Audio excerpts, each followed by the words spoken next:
Hello दोस्तों, आपका स्वागत है हमारे चैनल जीके मास्टर में। और आज हम लोग बात करेंगे बिहार के छठे चरण में बहाल बीएड योग्यताधारी प्राथमिक शिक्षक या उससे पहले भी जो बहाल हुए हैं पीआरटी में यानी कि कक्षा 1 से 5 में, उनके लिए और बिहार समेत देश के सभी वैसे बीएडधारी जो कक्षा 1 से 5 में पढ़ा रहे हैं उनके ब्रिज कोर्स के लिए एनसीटीई यानी कि राष्ट्रीय अध्यापक शिक्षा परिषद के द्वारा एक कमेटी का गठन किया गया है।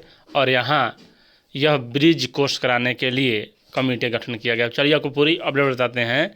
इससे पहले अगर चैनल पर नए हैं तो चैनल को सब्सक्राइब शेयर और लाइक कीजिएगा। और यहाँ जो छठे चरण में बहाल हैं या उनसे पहले भी जहाँ बहाल हैं उनकी नौकरी अब सुरक्षित हो गया है। देख लीजिए यहाँ अभिलाषा झा मिश्र IRAS सदस्य सचिव और राष्ट्रीय अध्यापक शिक्षा परिषद, यह नोटिस 17 जनवरी 2025 को जारी किया गया है। और ऑफिस लेटर चलिए आपको हिंदी में समझाते हैं। देख लीजिए यहाँ कहा जा रहा है कि NCTE द्वारा गठित विशेषज्ञ समिति द्वारा प्रस्तुत बीएड डिग्री के साथ नियुक्त प्राथमिक विद्यालयों के शिक्षकों के लिए प्राथमिक शिक्षक शिक्षा में 6 महीने के ब्रिज कोर्स यानी प्रोग्राम के मापदंडों और मानकों और पाठ्यक्रमों सहित विस्तृत पाठ्यक्रम की जांच करने के लिए निम्नलिखित सदस्यों वाली एक समिति का यहाँ गठन करने का निर्णय लिया गया है।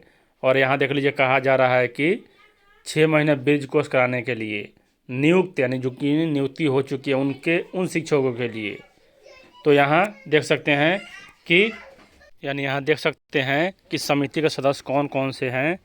तो वहाँ समिति सदस्यगण प्रोफेसर मनीषा वाधला दिल्ली विश्वविद्यालय, डॉक्टर कल्याणी अकालम अदिति विश्वविद्यालय दिल्ली विश्वविद्यालय, यहाँ प्रोफेसर M नौजा मानू हैदराबाद, प्रोफेसर यहाँ उषा शर्मा NCERT और डॉक्टर आशा सुंदरम वरिष्ठ शैक्षणिक सलाहकार NCTE। और यहाँ डॉक्टर सोहिला बख्शी अकादमिक सलाहकार NCTE। अब देखिए यहाँ कहा जा रहा है कि समिति के विचारणीय विषय निम्नलिखित हैं। सबसे पहला जो विषय है तो भारत के सर्वोच्च न्यायालय के निर्णय और मापदंड एवं मानकों के संदर्भ में लागू NCTE विनियम के आलोक में उपरोक्त दस्तावेजों का जांच करना है। यानी कि आप सभी जान ही रहे हैं कि 11 अगस्त 2023 को एक आदेश आया था सुप्रीम कोर्ट का, और उसमें कहा गया था कि यहाँ जो बीएड हैं वह 1 to 5 में शामिल नहीं होंगे।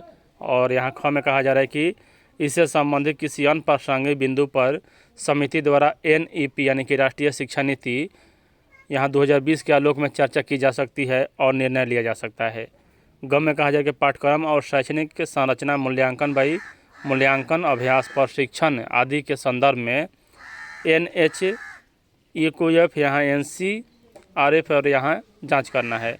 घ में कहा जाए कि समिति से अपेक्षा की जाती है कि वह कार्यालय आदेश जारी होने की तिथि से 30 दिन के भीतर रिपोर्ट प्रस्तुत करेगी।